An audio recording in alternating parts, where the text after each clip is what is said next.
My name is Edwin Worth, 36 years old, and for 12 years I served as executive vice president of our family construction company. I dedicated my entire career to Worth Construction, working alongside my father, believing one day it would be mine. Then came that devastating meeting when Dad announced he was giving 100% ownership to my younger sister, Sophia. I quit on the spot. The sweetest vindication. Exactly 1 week later when my phone rang. Dad begging me to come back and save the $8 million client my sister had managed to lose. Before I share this heartbreaking story, drop a comment letting me know where you're watching from and hit that subscribe button to never miss these raw, unfiltered family business confessions. Worth Construction began as nothing more than a dream and a single pickup truck. My father, Frank Worth, now 65, started with residential renovations 35 years ago. He would often tell me stories about those early days, sleeping in his truck between jobs sometimes, taking whatever work he could find. Through grit and determination, he built something substantial from nothing. Mom, Margaret, was always the backbone of the operation, handling the books and keeping Dad grounded when his ambitions ran too far ahead of reality. We lost her to cancer 5 years ago, and that loss changed our family dynamic in ways I never anticipated. I joined the family business right after high school at 18 years old. Dad insisted I learn the business from the ground up, so I started hauling lumber, cleaning job sites, and doing whatever manual labor was needed. I never complained. There was something deeply satisfying about physical work, seeing immediate results from your efforts. By 23, I was managing my first small project. By 28, I had worked my way up to operations director, and finally executive vice president by my early 30s. The bond between my father and me felt unbreakable during those years.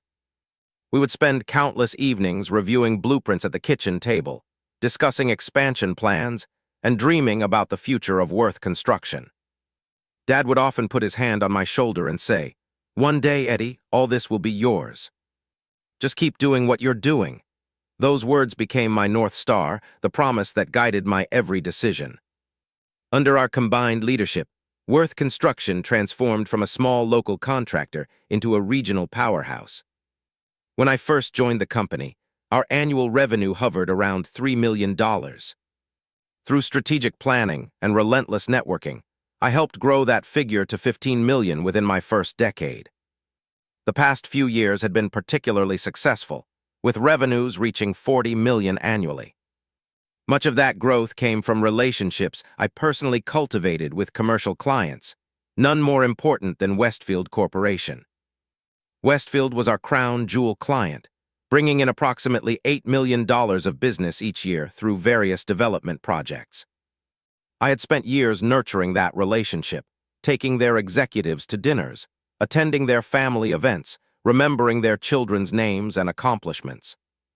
Business is always personal, no matter what people claim, and I made sure Westfield knew they mattered to us beyond just their contracts. My commitment to Worth Construction came at considerable personal cost. 70 to 80-hour work weeks became my norm. Weekends at job sites were standard. Vacations were rare and usually interrupted by work emergencies. My marriage to Rachel crumbled under the weight of my absence 3 years ago. "You're married to that company, not to me," she said during our final argument. I couldn't even disagree with her. The divorce was quick, relatively amicable, and left me even more devoted to the company that had become my entire identity. Every major innovation at Worth came from my initiatives. I pushed us into commercial development when residential markets softened. I implemented project management software that cut our overhead by 15%. I developed our apprenticeship program that solved our skilled labor shortage.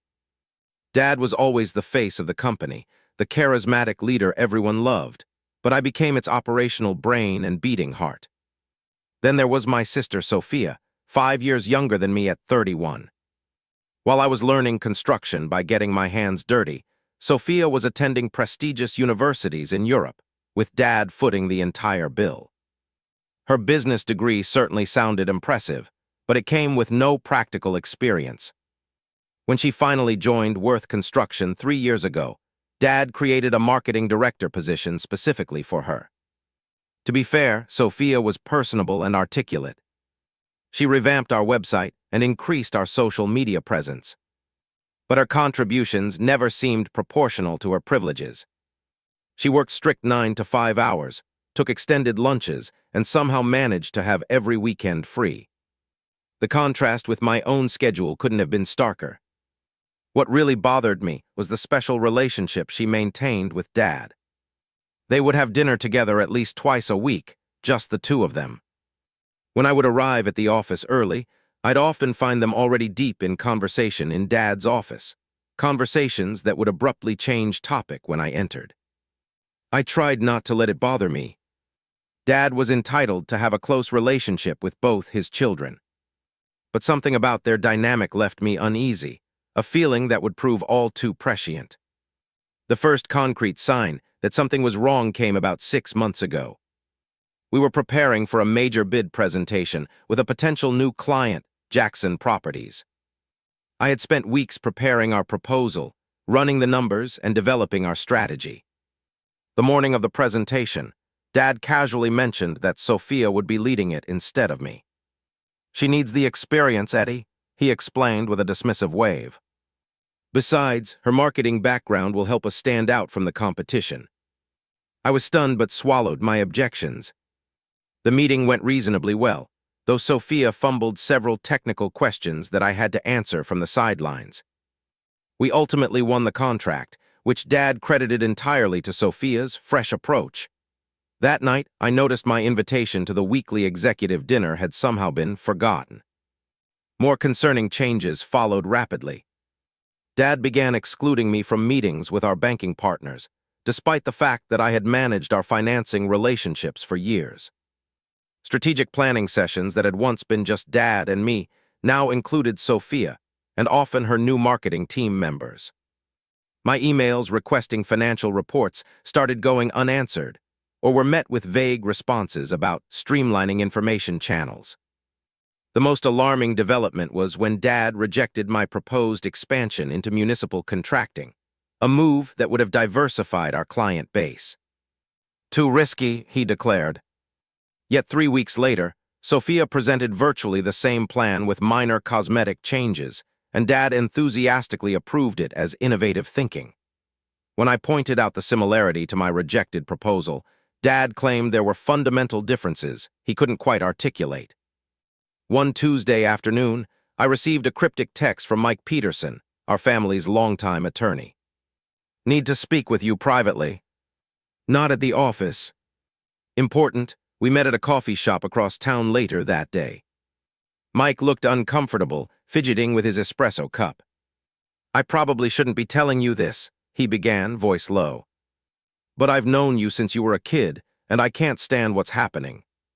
Frank has been working with another law firm to restructure the company ownership. He's planning to transfer controlling interest to Sophia."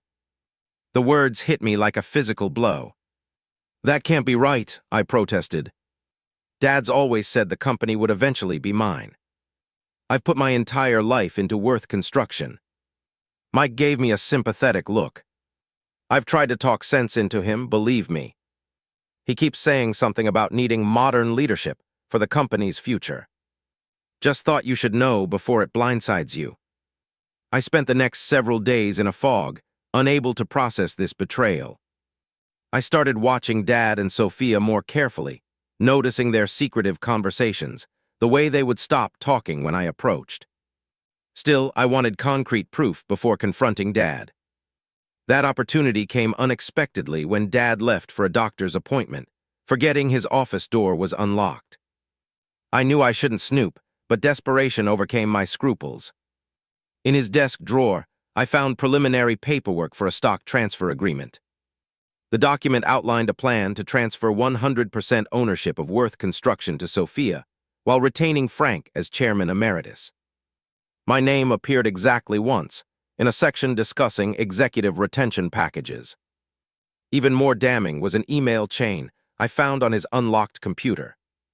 The conversation between Dad and Sophia spanned months, discussing how to ease Edwin out of decision-making and prepare for the transition. In one message, Sophia wrote, "Dad, I know Edwin will be upset, but this is what's best for the company's future." "He's too old school for where construction is heading," Dad's response. "I agree, sweetie. We just need to find the right time to tell him." My hands shook as I carefully returned everything to its place. The evidence was irrefutable. The succession plan I had built my life around was a lie. Dad and Sophia had been plotting behind my back for months, perhaps longer. I felt physically ill, stumbling to the bathroom to splash cold water on my face. What hurt most wasn't just the betrayal, but the dishonesty. If Dad had concerns about my leadership, why not discuss them openly?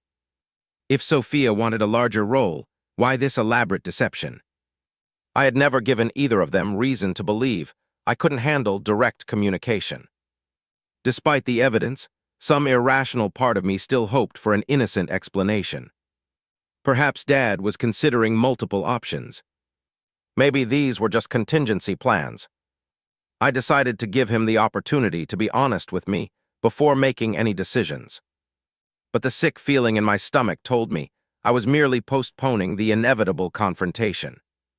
I waited 3 torturous days before finding the courage to confront my father.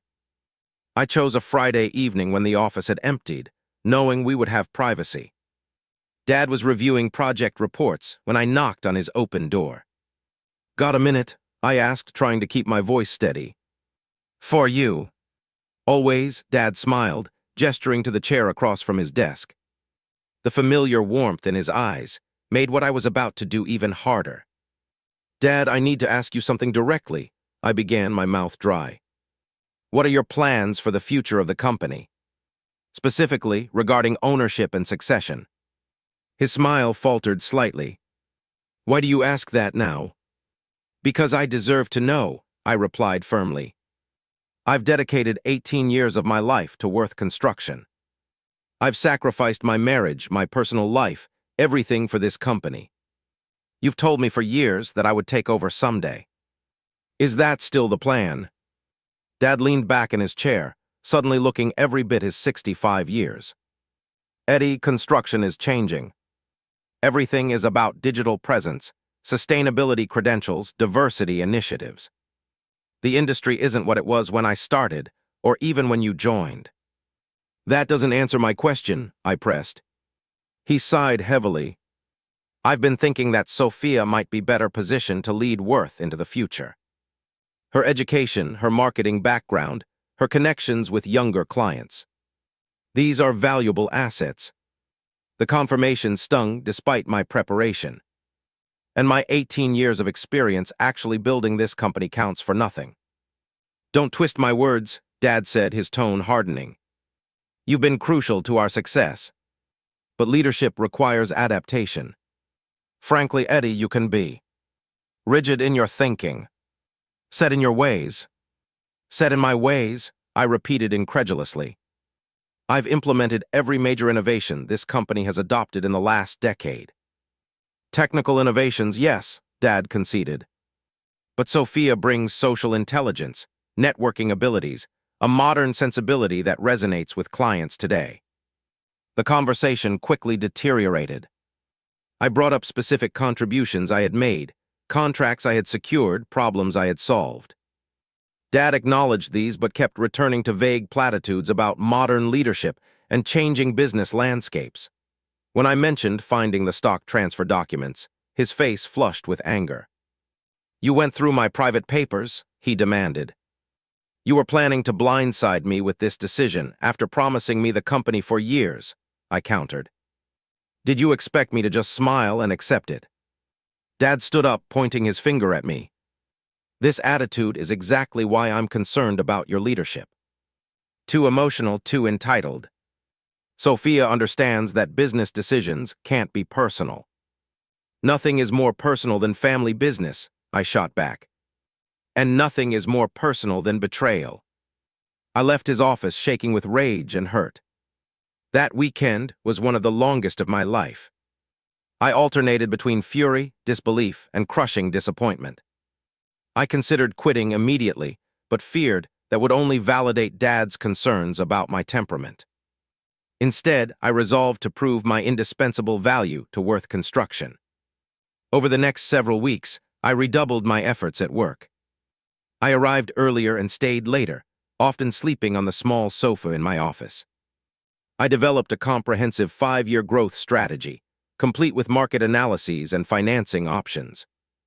I personally visited every active job site, looking for efficiency improvements. I took key clients to dinner, securing verbal commitments for future projects. All this additional effort yielded nothing but exhaustion. Dad reviewed my growth strategy with polite interest, but took no action. My suggested efficiency improvements were taken under advisement, but never implemented. Worst of all, I noticed Sophia beginning to schedule meetings with my longtime clients, including representatives from Westfield Corporation. The office dynamics shifted palpably during this period. Staff who had once freely shared information with me became guarded. Project managers started copying Sophia on emails where she had no operational role.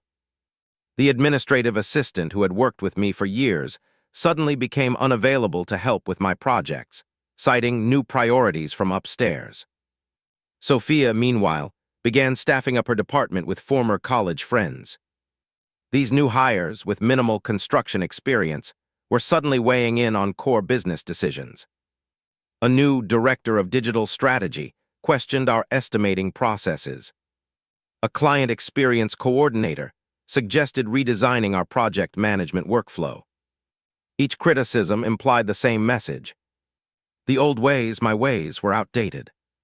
The isolation grew worse daily. Longtime employees avoided eye contact in hallways. Conversations stopped when I entered the break room. Only Tony Williams, our purchasing manager who had started the same year I did, remained openly loyal. "This place is changing, Eddie," Tony confided during a rare lunch off-site. "Not for the better, in my opinion. Everyone sees what's happening to you, and they're scared for their own jobs. Your sister's been hinting at a major reorganization once she has more authority." "Has she said anything specific about me?" I asked. Tony hesitated. "Just that your role might need to be redefined for the modern era, whatever that means." I nodded, unsurprised but still wounded. "Thanks for being straight with me, Tony. Not many people around here are these days." 18 years counts for something in my book," he replied. "Just watching out for you, like you've always done for the team."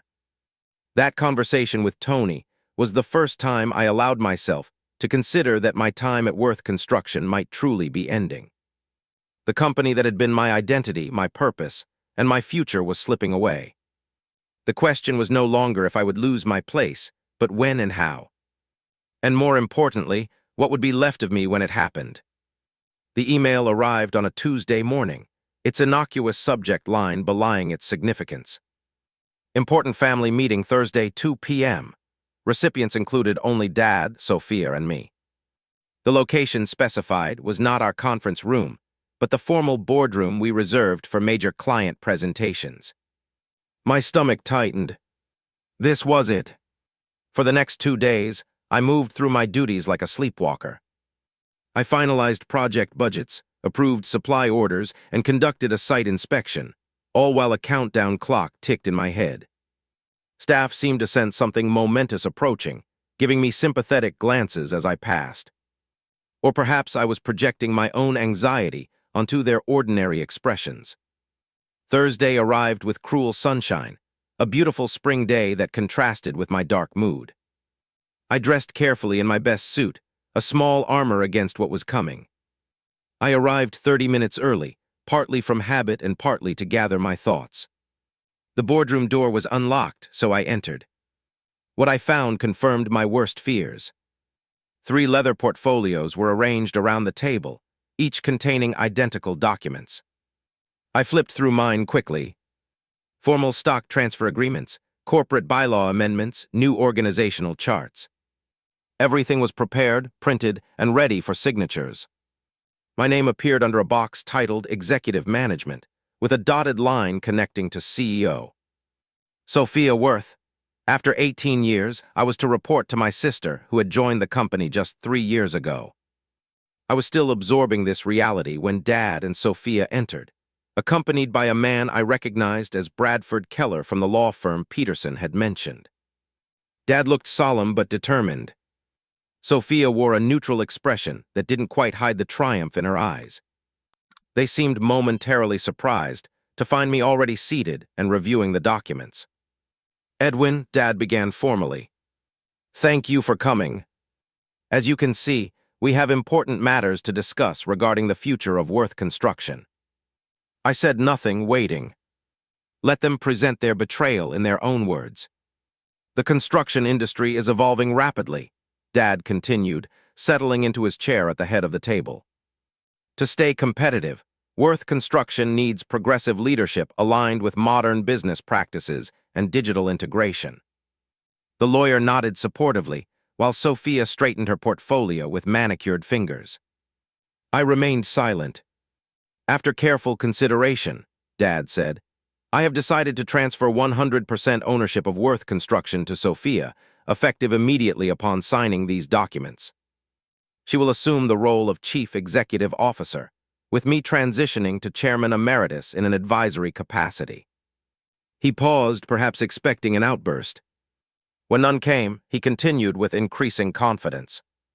"Sophia brings fresh perspectives essential for our digital transformation. Her marketing expertise and business school network represent the future direction of Worth Construction. This transition has been planned meticulously to ensure business continuity." Finally, he addressed my role directly. "Edwin, your operational knowledge remains valuable to the company. You will retain your Executive Vice President title, with compensation unchanged. Your responsibility will be ensuring smooth project execution, while reporting directly to Sophia as CEO." The room fell silent as they awaited my response. I looked from Dad to Sophia to the lawyer, then back to Dad. When I finally spoke, my voice was calm despite the storm inside me. 18 years, I said quietly. 18 years I've given to this company. I started hauling lumber when Sophia was still in high school. I worked 80-hour weeks while she was partying in Europe. I built relationships with every major client we have, including Westfield, which represents 20% of our annual revenue. Dad shifted uncomfortably. "Nobody is disputing your contributions, Edwin. Aren't you? Because this," I tapped the documents, "disputes everything about my value to Worth Construction." "This isn't about value," Sophia interjected. "It's about direction. The company needs leadership attuned to market trends, sustainability metrics, and digital engagement. My background specifically addresses these areas." I turned to her. 3 years, Sophia. You've been here 3 years in a role Dad created specifically for you. What makes you qualified to run a $40 million construction company?" "That kind of thinking is exactly the problem," she replied smoothly. "Construction isn't just about hammer and nails anymore. It's about brand perception, environmental credentials, social media presence. Try building something with brand perception instead of hammer and nails," I shot back. "See how long it stands." Dad raised his hand. "This bickering proves nothing. The decision is made, Edwin. The documents are prepared. We're offering you a generous arrangement to stay with the company you claim to love." That word "claim" broke something inside me, as if my dedication were performative rather than the defining fact of my adult life. "You promised me this company," I said, looking directly at Dad. "Year after year, you said, 'One day this will all be yours.' Was that always a lie, or did you only recently decide I was inadequate?" Dad flushed. "Business decisions cannot be based on casual conversations from years ago. Circumstances change, needs evolve.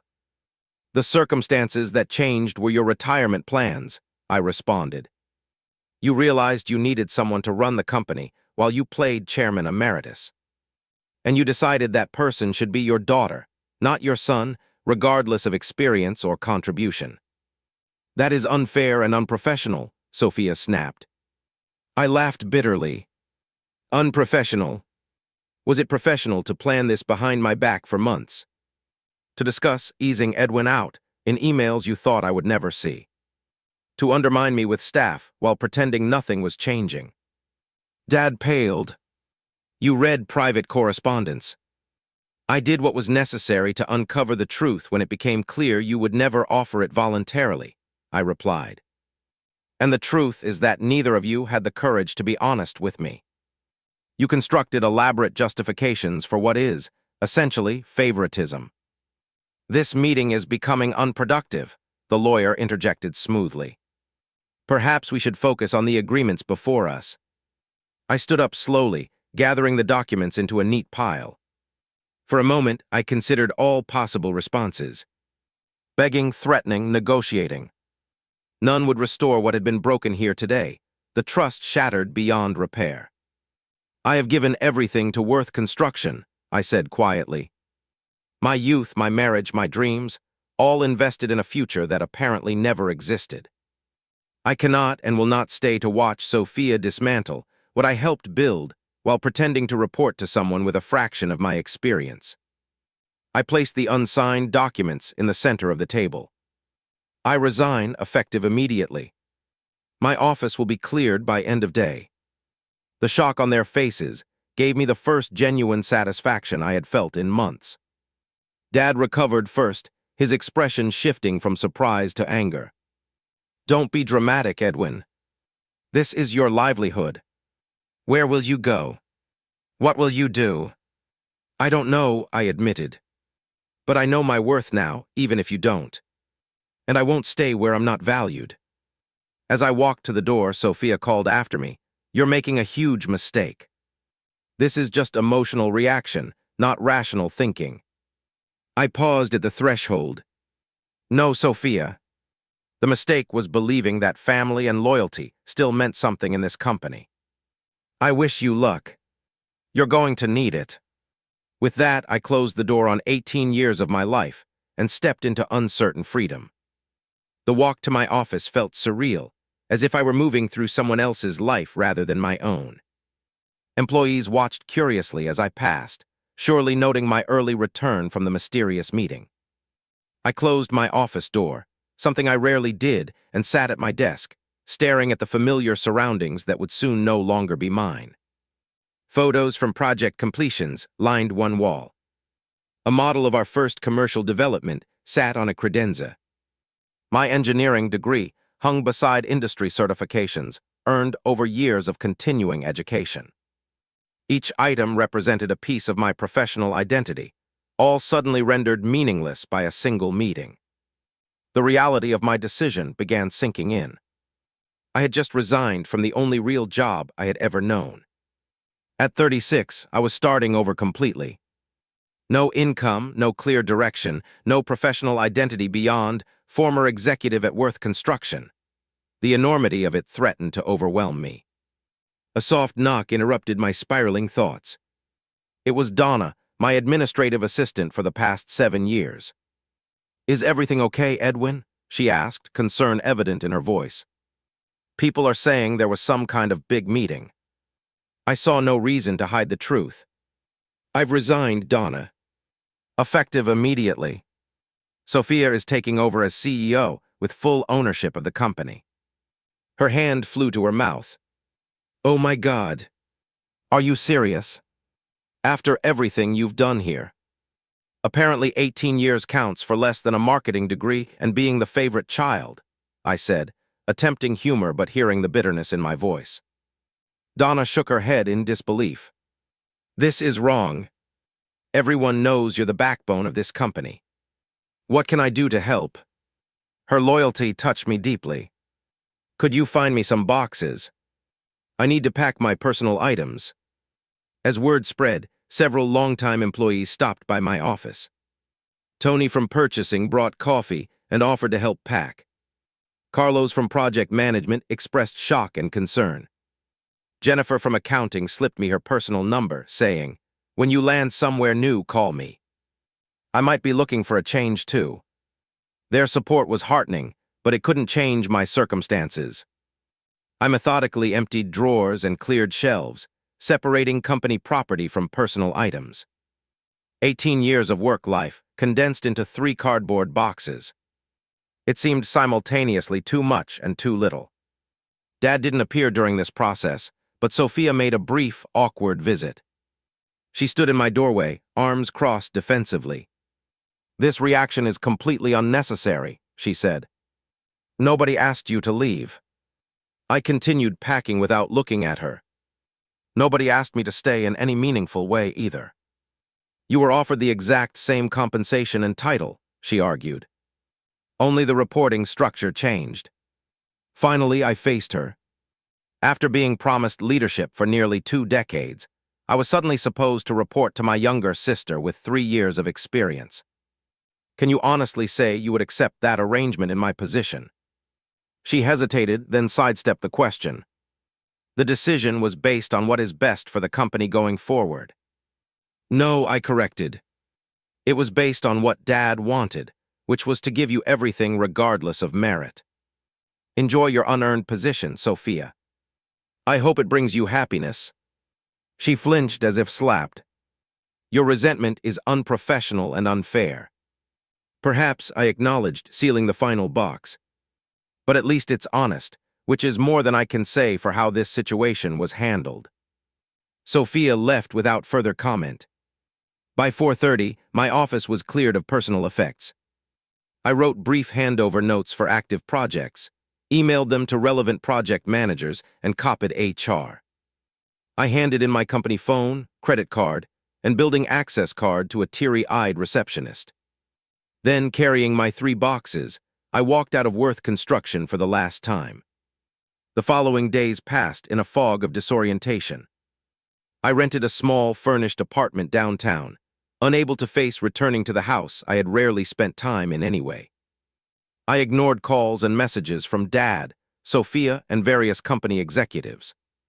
The only communications I responded to were from rank and file employees expressing support and wishing me well. After a week of what amounted to hibernation, I forced myself to confront my new reality. I updated my resume, reaching out to industry contacts accumulated over the years.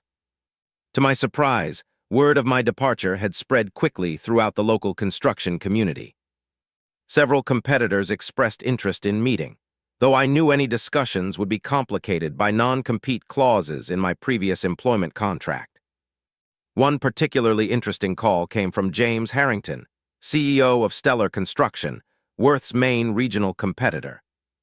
Rather than a formal meeting, he suggested meeting for a drink just to catch up. We had known each other professionally for years, maintaining a respectful rivalry.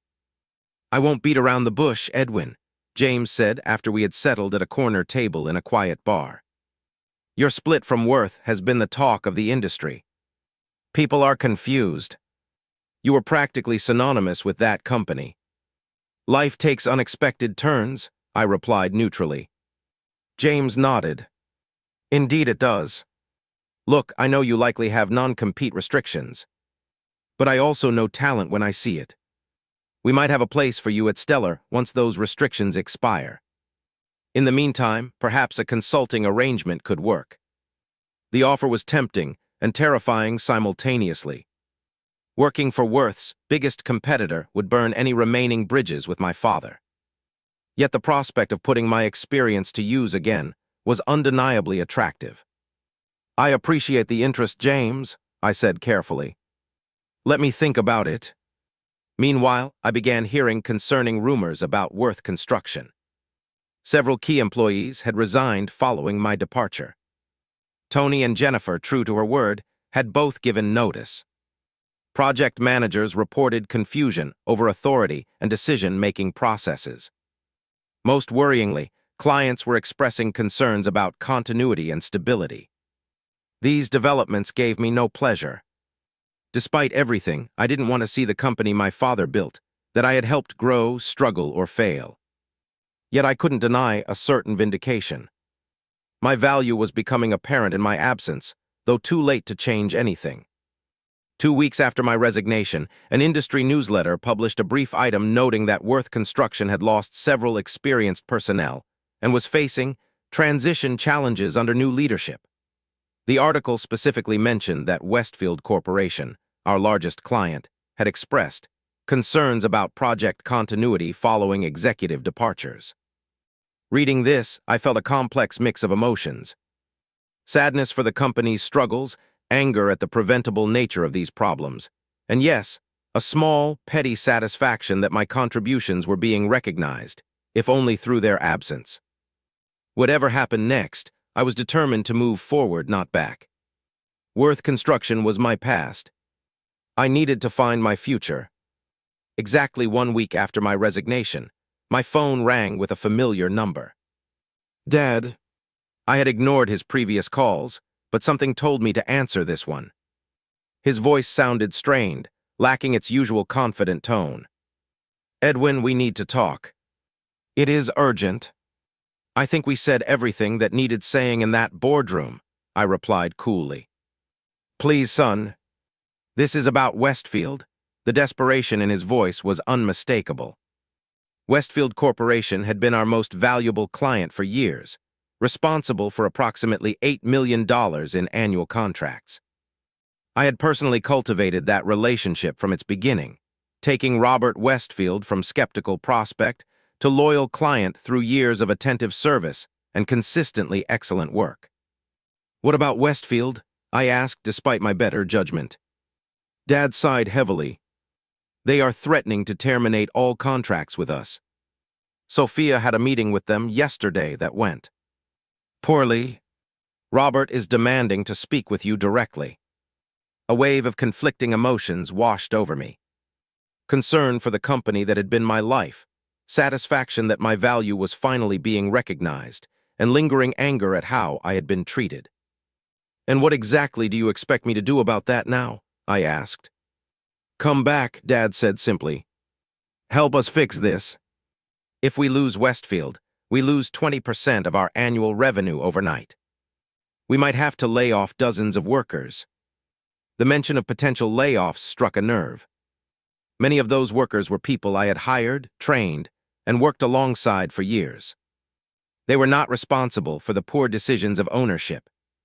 What happened in the meeting with Sophia? I pressed. Dad hesitated. She presented some new directions for our partnership. Changing project managers, implementing new reporting systems, adjusting payment schedules.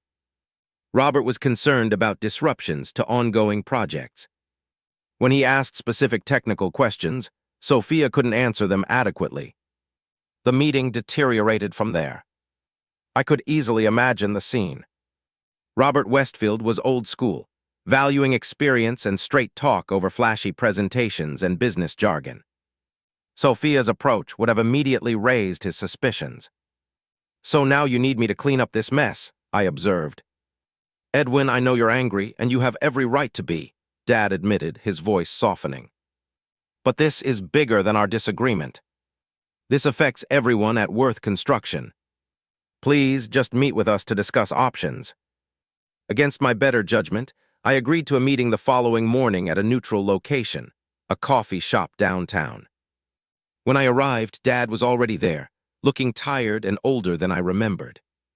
Sophia sat beside him, her usual confidence notably diminished.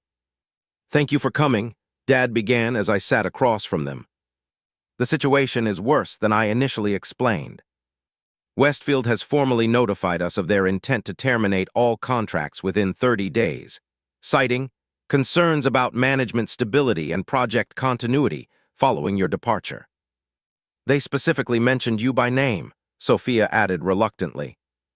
Robert Westfield said he had been working with you for years and doesn't trust anyone else to handle their projects correctly. I took a sip of coffee, buying time to organize my thoughts. What exactly are you asking me to do? Come back, Dad said immediately. At least temporarily, to stabilize the Westfield relationship. We can discuss terms including. He glanced at Sophia, who looked away, reconsidering the ownership structure we presented. The offer hung in the air between us. A month ago, it might have been everything I wanted, a recognition of my value and a path back to what I had been promised. Now it felt like too little, too late. Let me make sure I understand, I said slowly. You gave 100% ownership to Sophia, forcing me out. 1 week later, your biggest client is walking away because they have no confidence in your new leadership. And now you want me to come back and fix everything. Dad flushed but nodded. That is essentially correct. What exactly would my role be in this scenario? I asked. Officially, you would return as executive vice president, Dad explained. But I promise we will revisit the ownership structure once this crisis is resolved.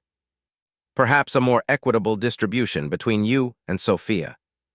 I looked at Sophia, who was studying the table intently.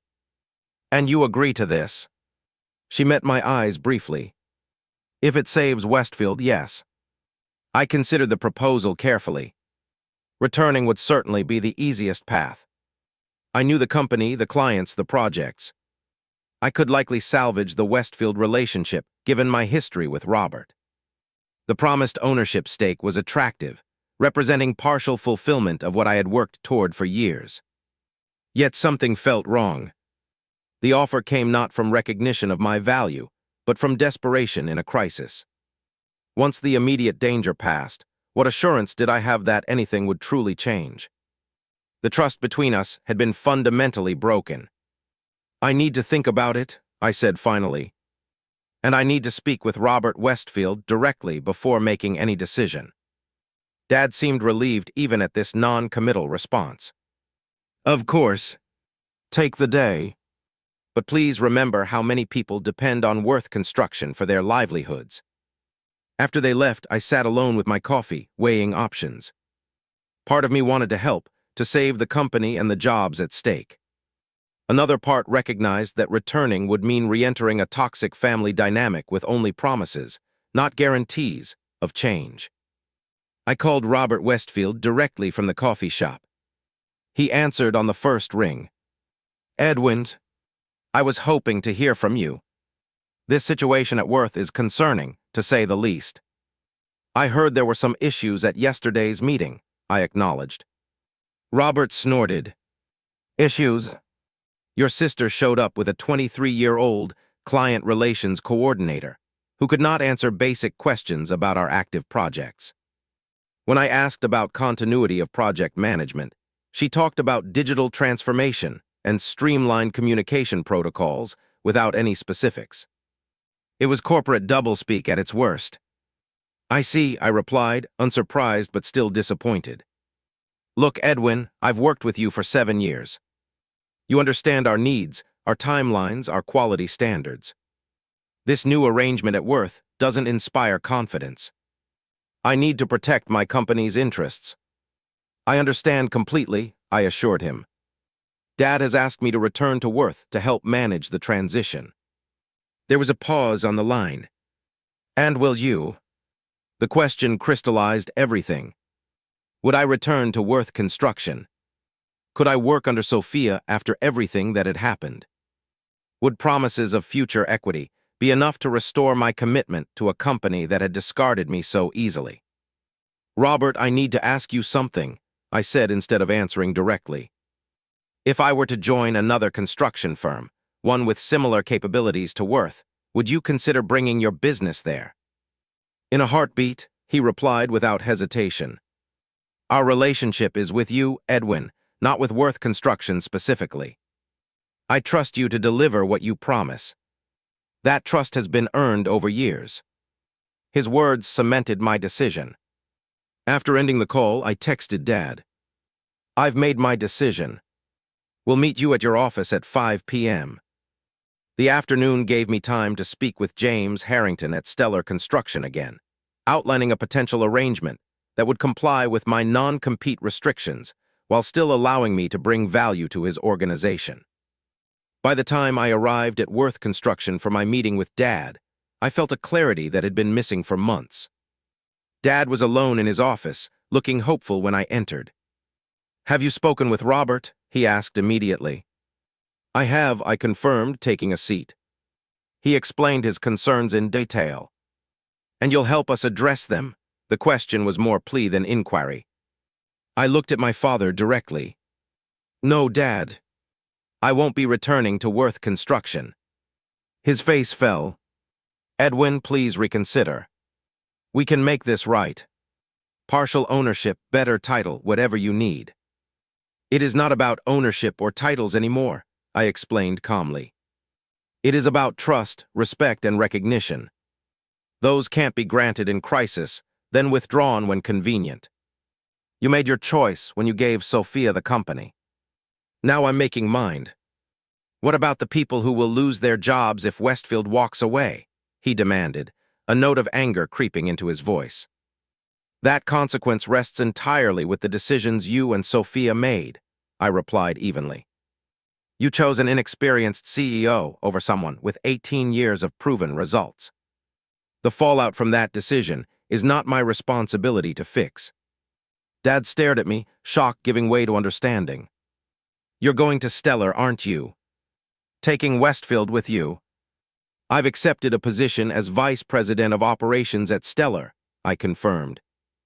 As for Westfield, they'll make their own decisions about where to place their business. But yes, they've expressed interest in following me. This will cripple Worth, Dad said quietly. Perhaps, I acknowledged. Or perhaps it will force necessary changes in how the company is run. Either way, my decision is made. I stood to leave, then paused. When you call Westfield to try salvaging the relationship, I suggest having your CEO daughter handle it. After all, that was your choice for leadership. As I walked out of Worth Construction for the second and final time, I felt no triumph or vindication, only the quiet certainty that I was finally valuing myself as I should have been valued all along. The aftermath unfolded much as I had anticipated. Westfield Corporation formally terminated their contracts with Worth Construction within the 30-day notice period. Several other clients, hearing of the situation, began reviewing their own relationships with the company. Worth stock, traded on a regional exchange, dropped 17% in a single day following the Westfield announcement. From my new office at Stellar Construction, I watched these developments with complex emotions. There was no joy in seeing the company I had helped build struggle, but there was a certain validation. My contributions had been real and substantial, a fact now proven through their absence. My transition to Stellar was smoother than expected. James Harrington had created a position that leveraged my experience while navigating around non-compete restrictions. As Vice President of Operations, I consulted on process improvements and client relations rather than directly managing projects that might compete with Worth. This arrangement would evolve into a more direct role once my restrictions expired in 6 months. Most satisfying was bringing several key team members with me. Tony from purchasing joined almost immediately. Jennifer from accounting followed a month later. 3 project managers came aboard within the first quarter. Each brought valuable skills and institutional knowledge, strengthening Stellar while further depleting Worth's experienced workforce. Westfield was true to Robert's word. 2 months after my move to Stellar, they awarded us a significant contract for a new office development. While smaller than their typical engagement with Worth at $4 million rather than $8 million, it represented an important foothold and a vote of confidence in my new position. News of Worth Construction continued to reach me through industry channels and former colleagues. The company was shrinking, having laid off nearly 20% of its workforce. Several ongoing projects faced delays and cost overruns. Most telling was the announcement, just 4 months after my departure, that Sophia had stepped down as CEO. An outside executive with construction experience had been brought in to stabilize operations. Dad suffered perhaps the most visible consequences. At a construction industry dinner, Tony reported seeing him looking thin and exhausted. He aged 10 years and 6 months, Tony said. Word is he's had to come out of semi-retirement to help right the ship. I received this news with a mixture of sympathy and resignation. Dad had made his choices. Now he was living with them. On a personal level, the separation from Worth forced me to rediscover who I was beyond my job title. For the first time in nearly 2 decades, I had evenings and weekends free. I joined a local rock climbing gym, rekindling a passion from college days. I took cooking classes, tired of takeout dinners eaten alone at my desk. I even began tentatively dating again, meeting Julia, an architect, at a professional networking event. "You seem surprised every time you enjoy something," Julia observed during our third dinner together. "Like having fun is some novel concept you just discovered." I laughed, recognizing the truth in her observation. I spent most of my adult life at work. Everything else was just what happened between workdays. "And now," she prompted, "now I'm learning there is more to life than blueprints and project schedules," I admitted. "It is disorienting but not unpleasant." 6 months after my departure from Worth, I received an unexpected text message from Dad. "I'm in hospital. Heart issues. Not critical but serious. Would appreciate a visit if you're willing." Despite everything, he was still my father. I found him in a private room at Metropolitan Hospital, looking smaller and frailer than I remembered. The machines monitoring his vitals beeped steadily in the background. "The doctor says it was stress-induced," he explained after initial awkward greetings. Apparently running a struggling construction company at 65 is not ideal for cardiovascular health. "How is the company doing?" I asked, settling into the visitor's chair. Dad sighed. "Stabilizing, finally. The new CEO, Bradford, knows the industry at least. We're about half the size we were, but the bleeding has stopped." He paused, meeting my eyes directly. "Sophia resigned completely. She's gone back to graduate school." I nodded, unsurprised. "And how are you beyond the obvious?" I gestured at the hospital room. "Humbled," he admitted, "and filled with regrets." We sat in silence for a moment, the weight of our shared history hanging between us. Finally, Dad spoke again, his voice quieter. "I was wrong, Edwin. About everything. I convinced myself Sophia needed the opportunity more than you deserved the recognition. I told myself it was about the company's future, but really, I just wanted to give her something equal to what you had built for yourself." He shook his head. "Instead, I nearly destroyed everything, including our relationship." The apology, so long awaited, felt simultaneously satisfying and inadequate. "Why didn't you just talk to me?" I asked. "We could have found a solution together, something that recognized both our contributions." "Pride," he answered simply, "and fear of confrontation. Easier to make decisions and present them as final than to navigate difficult conversations." Dad reached for the water glass beside his bed. "How are things at Stellar?" "Good," I replied honestly. "Different corporate culture, more structured. I'm learning new approaches, bringing value where I can. Westfield is happy with our first project together." Dad winced slightly at the mention of Westfield, but nodded. "You always did right by them. They were smart to follow you." He hesitated. "Would you ever consider coming back to Worth?" "Not now, but someday when things settle." I considered the question carefully. "No," I finally said. "That chapter is closed for me. But that doesn't mean we can't find a way forward as family, separate from business." Relief flickered across his face. "I would like that very much." Over the following months, Dad and I established a new relationship, meeting for lunch every few weeks. These conversations were initially awkward, but gradually found a rhythm free from the complications of shared business interests. Sophia even joined occasionally after her return from graduate school, our interactions civil, if not entirely comfortable. At Stellar, my role expanded as my non-compete restrictions expired. James offered me equity in the company, a minority stake that recognized my contributions without creating the family dynamics that had proven so problematic at Worth. Under our combined leadership, Stellar grew steadily, eventually surpassing Worth's diminished market position. The most profound change, however, was internal. I developed a different relationship with work, one that acknowledged its importance without allowing it to consume my entire identity. I built boundaries that protected time for personal interests, for nurturing relationships, for simply experiencing life beyond professional achievement. My relationship with Julia deepened into something meaningful and sustaining. She understood ambition, but also the importance of balance, having navigated her own path in a demanding profession. Together, we created a partnership that supported professional success while insisting on personal fulfillment. The final piece fell into place when I was invited to speak at a regional construction industry conference. My topic, building sustainable careers in construction, allowed me to reflect publicly on my journey. For 18 years, I defined my worth entirely through my work, I told the audience of industry professionals. Every hour invested, every problem solved, every client relationship cultivated became not just things I did, but who I was. When that identity was suddenly stripped away, I discovered something unexpected. I was more than my job title. My value as a person existed independently from my professional accomplishments. Looking out at the attentive faces, I continued.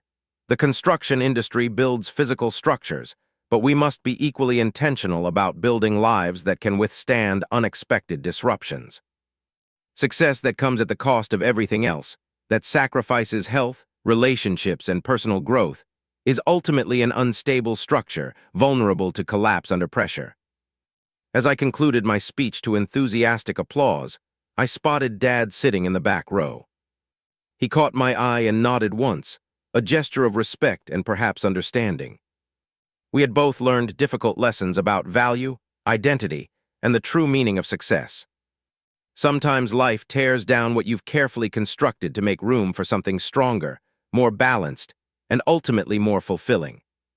The blueprints we create for our lives may require unexpected revisions, but often those changes lead to improvements we couldn't have imagined in our original designs.